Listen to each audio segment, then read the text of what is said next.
Praise the lord. ఎడారిలో సెలయేర్లు. November 3వ తేదీ.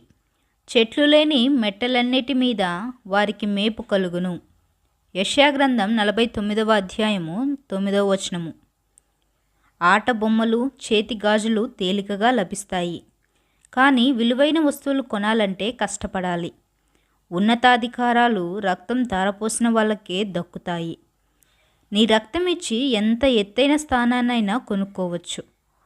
పరిశుద్ధ శిఖరాలను చేరడానికి షరతు ఇదే. నిజమైన శూరత్వం ఏమిటంటే తన రక్తాన్ని ఇతరుల కోసం ఒలికించడమే.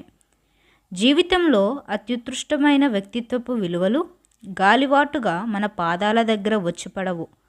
గొప్ప వాళ్ళ హృదయాల్లో గొప్ప దుఃఖాలు ఉంటాయి.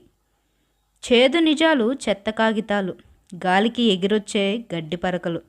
విలువైన నిజానైతే ధర పెట్టి కొనుక్కోవాలి. గొప్ప నిజాల కోసం పోరాడాలి. కలలో దొరికేవి కావవి. ఆత్మలో సంఘర్షణలో, శోధనలో, ఎదురు దెబ్బలలో దొరికేవవి.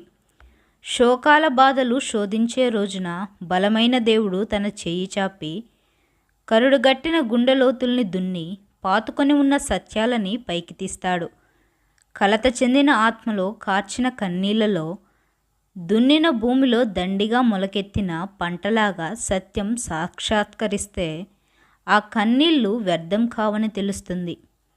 దేవుడు మన విశ్వాసం ఉపయోగించవలసిన పరిస్థితుల్లోకి మనల్ని నడిపిస్తున్న కొద్దీ ఆయన్ను తెలుసుకునే అవగాహన శక్తి మనలో ఎక్కువవుతూ ఉంటుంది.